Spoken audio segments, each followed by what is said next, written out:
Welcome to tax master class.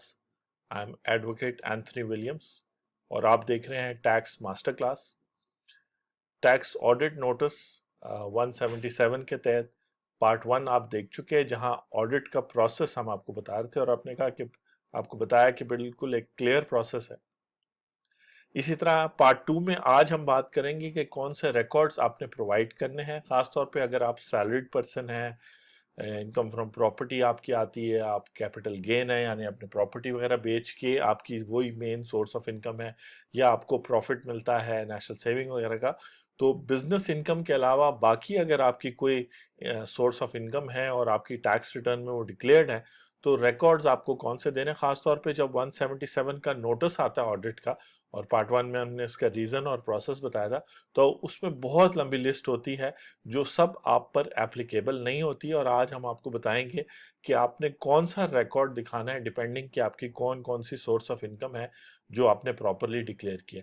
तो सबसे पहले तो इनकम टैक्स ऑर्डिनेंस 2001 का सेक्शन 174 है, जिसका नाम है रिकॉर्ड्स। रिकॉर्ड्स का मतलब है कि आपकी जो इनकम का जो सारी डिटेल्स हैं उसका जो रिकॉर्ड है उसके बारे में बात हो रही है। और यहाँ कहा जा रहा है कि अगर कमिश्नर ने आपको माफी दे दी है वो तो ठीक है, लेकिन otherwise every taxpayer shall maintain in Pakistan such accounts documents and records as may be prescribed. और अभी हम इनकम टैक्स रूल्स 2002 देखेंगे, जहां एग्जैक्टली लिखा हुआ है कि किस पर्सन से कौन सा रिकॉर्ड मांगा जाएगा। तो ये वो लॉ है जो बताता है कि हर एक टैक्स पेयर ने पाकिस्तान में, और टैक्स पेयर का मतलब है कि अगर कोई फॉरेन नेशनल भी है और वो रेजिडेंट है पाकिस्तान में तो टैक्स पेयर बन गया, और वो पाकिस्तान के हिसाब से कौन से अकाउंट्स डॉक्यूमेंट्स और रिकॉर्ड रखेगी। याद रखें कि यहाँ वो लंबी लिस्ट, अकाउंट्स का मतलब ये नहीं है कि आपने बहुत एलैबोरेट डिटेल्स रखनी है। सबसे पहले जब आपको ऑडिट स्टार्ट होता है तो सबसे पहले जो इनकम टैक्स रिटर्न में आपने सोर्सेज ऑफ इनकम डिक्लेयर किया है उनसे रिलेटेड आपने इंफॉर्मेशन देनी है, और वो डिटेल्ड नहीं है। वो ये नहीं है कि आपने उनको हर एक किस्म की चीज़ देनी है, जैसे मैंने पहले भी कहा अपना मैट्रिक का सर्टिफिकेट भी देना है और अपने सारे सालों की इनकम भी नहीं।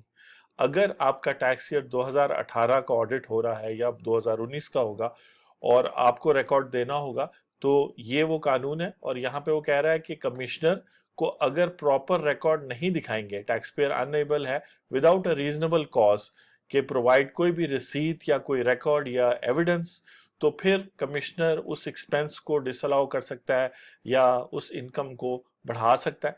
और यहाँ एक पाबंदी लगाई गई है कि जो भी रिकॉर्ड आपने मेंटेन करना है आपने 6 इयर्स तक मेंटेन करना है।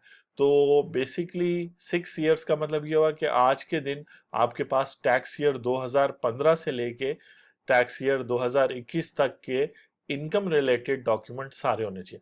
अब आप कहेंगे कि ये डॉक्यूमेंट्स तो बहुत ज्यादा हैं और ये तो पॉसिबल नहीं है।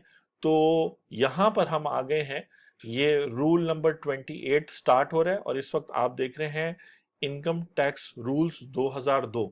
जो लॉ था सेक्शन 174 वो था इनकम टैक्स ऑर्डिनेंस 2001। तो लॉ देख लिया, वो कहता है रिकॉर्ड रखना चाहिए। ऑडिट वाले भी एक लंबी सी लिस्ट नोटिस में भेज देते हैं 177 के नोटिस में कि जी आपने ये सारे हमें डॉक्यूमेंट्स देने, लेकिन आपने वो सारे डॉक्यूमेंट्स उनको नहीं देने होते। उसकी वजह ये कि जैसे मैंने कहा कि यहाँ वो सेक्शन का जिक्र है, हम इस में जो बिजनेस है, इनकम फ्रॉम बिजनेस वालों की इस वीडियो में बात नहीं कर रहे। इसके अलावा जो और हेड्स ऑफ अकाउंट्स हैं उनकी हम बात कर रहे हैं, और वो अभी आपको मैं दिखा देता हूँ। जो बिजनेस इनकम होती है, चूंकि उसमें मैन्युफैक्चरर भी होता है, ट्रेडर, डिस्ट्रीब्यूटर, डिफरेंट किस्म के कैश बुक वगैरह वगैरह, जनरल लेजर, तो हम उसकी बात नहीं कर रहे। और कुछ इलेक्ट्रॉनिक लेजर्स भी रखते हैं वगैरह वगैरह, तो उसको हम स्किप करेंगे इस वीडियो में। सिर्फ सिंपली एक्सप्लेन करूंगा कि अगर आप सैलरीड पर्सन या आपकी प्रॉपर्टी इनकम है जो आपने अपनी टैक्स रिटर्न में डिक्लेयर किया, या आपने इनकम टैक्स रिटर्न में कैपिटल गेन्स के हेड के नीचे कोई फिगर लिखी है, आपने लिखा है कि जी मुझे 3 लाख रुपए का या 30 लाख रुपए का कैपिटल गेन हो गया। हो सकता है वो आपने अब कोई लैंड या प्लॉट या बिल्डिंग बेची हो उस पर हुआ हो, या कोई और कैपिटल एसेट आपने बेचा हो जो जिस पर आपकी कॉस्ट जो है में से सेल्स माइनस करके जो 30 लाख या 3 लाख आपको बचा है वो आपने शो किया हो। या आपने आपको प्रॉफिट मिला हो या आपको किसी और किस्म की इनकम हाई हो, तो इनकम फ्रॉम अदर सोर्सेज के हेड के नीचे आपने अपनी टैक्स रिटर्न में डिक्लेरेशन दे दी। तो याद रखें कि जब आप अपनी इनकम टैक्स रिटर्न में आप या आपका टैक्स कंसल्टेंट आपके बिहाफ पे डिक्लेरेशन दे देता है, यानी कि सैलरी या प्रॉपर्टी या कैपिटल गेन या इनकम फ्रॉम अदर सोर्सेज के हेड में वो कहीं भी, या for that matter agriculture income या फॉरेन इनकम में कोई वो फिगर डाल देता है कि जी इतने पैसे आपको रिसीव हुए थे, चाहे वो एग्जेम्प्ट थे चाहे वो टैक्सेबल थे, आप बाउंड है कि जब आपका ऑडिट होगा 177 सेक्शन में, तो फिर आपने सबसे पहले वो रिकॉर्ड देना है। तो होता यह है कि एक लंबी सी लिस्ट आ जाती है, तो सब लोग परेशान होते हैं। आप जब टैक्स वालों के पास भी जाते हैं, डिप्टी कमिश्नर के सामने बैठते हैं, जो डेलीगेटेड ऑफिसर होता है उस कमिश्नर ने, उस आपके एरिया के कमिश्नर ने उस असिस्टेंट कमिश्नर डिप्टी कमिश्नर को जो है आपका केस असाइन किया होता है, तो आप परेशान हो रहे होते हैं कि जी इसको क्या रिकॉर्ड दें। आप उनसे भी पूछते हैं तो वो कहते हैं जी आप अपने साल के सारा रिकॉर्ड लें। तो आप बैंक स्टेटमेंट भी ले जाते हैं, सैलरी सर्टिफिकेट ले जाते हैं, वगैरह वगैरह ले जाते हैं। लेकिन अगर आप स्टेप बाय स्टेप चलेंगे तो आपको कोई प्रॉब्लम नहीं होगी, खासतौर पे अगर आप जेन्युइन टैक्स पेयर हैं और आपने अपने टैक्स कंसल्टेंट के साथ मिलकर रिटर्न जब फाइल की तो आपने डबल चेक किया कि वो क्या फिगर्स डिक्लेयर कर रहा था। तो अब हम देखते हैं कि आपको क्या रिकॉर्ड सबसे पहले पेश करना चाहिए, क्योंकि प्रीवियस वीडियो में भी मैंने बात की थी कि अगर आप उनको सेटिस्फाई कर देंगे इस बात पर कि आपकी और कोई इनकम नहीं है और जितनी भी आपकी इनकम है वो आपने अप्रोप्रिएट हेड ऑफ अकाउंट के नीचे शो कर दिया, यानी सैलरी, प्रॉपर्टी, कैपिटल गेन, और उनको सेटिस्फाई कर देंगे। और अगर उनकी कोई ऑब्जेक्शन होगी तो उनको एक काउंटर डॉक्यूमेंट लाना पड़ेगा उस बात को प्रूफ करने के लिए। अच्छा, अब स्टार्ट करते हैं जी। आप सैलरीड पर्सन हैं, वैसे सैलरीड पर्सन एग्जेम्प्ट हो जाते हैं ऑडिट से, लेकिन अगर आपकी tax return normal tax return थी और आपको कैपिटल गेन्स भी हुआ था और सैलरी भी हुई थी, तो फिर आप ऑडिट में सेलेक्ट होते हैं। प्योरली वो लोग जिनकी सिर्फ सैलरी इनकम होती है या पेंशन इनकम होती है वो नॉर्मली एग्जेम्प्ट होते हैं, फ्यूचर में शायद ऐसा ना हो। तो अगर आप सैलरीड पर्सन हैं और आपको ऑडिट आ गया किसी वजह से भी, तो आपने बेसिकली सैलरी सर्टिफिकेट लेना है, और वो सर्टिफिकेट वो होगा जिस पर क्लियरली लिखा होगा कि आपके पूरे साल की सैलरी कितनी थी और उस पर टैक्स कितना डिडक्ट हुआ था। तो ये सैलरी सर्टिफिकेट जो है वो आपने उनको प्रोड्यूस करना, और वो प्रॉपरली स्टैम्प्ड हो और उस पर आपका, आपके एम्प्लॉयर का सारी डिटेल्स, और एक फॉर्मेट है, इंशाल्लाह वो भी किसी दिन आपको बताएंगे, यही टैक्स रूल्स में उसका फॉर्मेट दिया हुआ है। और वो आपको आपका एम्प्लॉयर यानी आपका अकाउंटेंट जो है वो आपको देगा। उनकी रिस्पॉन्सिबिलिटी है कि जब साल खत्म हो, जून हर साल खत्म हो, तो जुलाई में आपको वो सर्टिफिकेट दे दें।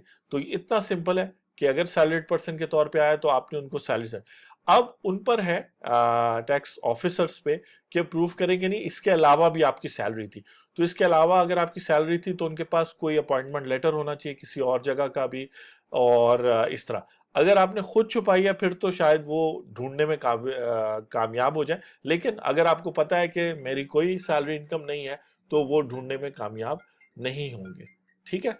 अच्छा, अब जो है आगे चलते हैं। अगर आपकी इनकम फ्रॉम प्रॉपर्टी है तो सबसे पहले जो रेंट एग्रीमेंट है, आप ओनर हैं अपने घर के या कमर्शियल बिल्डिंग के, प्लॉट के, तो जो कॉन्ट्रैक्ट है आपके दरमियान और आपके टेनेंट के दरमियान, रेंट एग्रीमेंट, वो जो है ना बड़ा जरूरी है। और वो अगर एक्यूरेट हो, करेक्ट हो, यानी जितना रेंट आप रिसीव कर रहे हैं वो एक्यूरेट हो, तो वो होना चाहिए। अच्छा, इसके अलावा होता ये है कि साल के दौरान एक टेनेंट चला गया, दूसरा आ गया, या अगर आपकी कमर्शियल प्लाजा है तो उसमें मल्टीपल टेनेंट्स, मल्टीपल किराएदार रह रहे हैं, वो आते जाते रहते हैं। तो जब वो चले जाते हैं तो उनसे उस कॉन्ट्रैक्ट की टर्मिनेशन का अग्रीमेंट, जो एक सेपरेट कागज होता है, वो लेना भी जरूरी होता है। ठीक है। इसके अलावा जो आपने रसीद उनको इश्यू किया, चाहे वो प्रिंटेड फॉर्म में है, सिंपल पेपर के तरीके में आप देते हैं, लेकिन एक कागज उनको जरूर दें। और वो बड़ा सिंपल होगा। अगर आपने किसी घर का किराया 30,000 रुपए रखा है, तो अगर वो टेनेंट पूरे साल के लिए है तो वो अग्रीमेंट पूरे साल का आप दिखाएं उन्हें, और साथ में 30,000 रुपए चाहे आपने उसको कागज पे लिख के दिया या प्रॉपर रसीद इश्यू किया, तो ये प्रूफ करेगा कि जो है आपने सही इनकम फ्रॉम प्रॉपर्टी डिक्लेयर किया। लोग क्या करते हैं ना, तो ये सिंपल चार चीजें आपने रखनी है। क्या रखना है? आपने ये टेंडेंसी एग्रीमेंट रखना है। आपने फिर ये एग्रीमेंट अगर बीच में कोई चला जाता है तो उसका एग्रीमेंट आपने रखना है कि वो चला गया है, कोई नया आया है तो उसका नया एग्रीमेंट। जितने भी पैसे रिसीव हुए एक से या मल्टीपल से, उनकी कोई रसीद आप इशू करेंगे। उसके अलावा जो आपने खर्चे किए हैं, क्योंकि टैक्स ईयर 2021 में आप जो बिल्डिंग पर एक्सपेंसेस करेंगे, लोकल टैक्सेस पे करेंगे, उसके अलावा चार्ज, कोई ग्राउंड रेंट वगैरह पे करेंगे, उन सब की रसीदें उन इदारों से, जैसे फॉर एग्जांपल अगर प्रॉपर्टी टैक्स की बात हो रही है तो आपके जो लोकल अथॉरिटी है उनसे लेंगे, या आपने अगर कोई खर्चे किए हैं तो आपको वो प्रॉपर रसीद वो रिपेयर एंड मेंटेनेंस का देगा जो आपका है, या कोई और किस्म का अगर आपने टैक्स वगैरह पे किया है तो प्रॉपर रसीदें जरूर लें। और अगर आप कोई ऐसा खर्चा करते हैं जैसे सैलरी किसी को पे करते हैं, जो शख्स आपका रेंट कलेक्ट करता है, या कोई उस प्रॉपर्टी पर डिस्प्यूट हुआ तो आपने किसी वकील को, तो उनसे प्रॉपर रसीदें वसूल करें। और ये आखिरी पॉइंट सबसे इंपॉर्टेंट है कि जो अनपेड रेंट है उसका भी एक रिकॉर्ड रखें, और इस तरीके से रखें कि वो मैच करे आपके रेंट एग्रीमेंट्स के साथ, आपकी रेंट टर्मिनेशन एग्रीमेंट्स के साथ।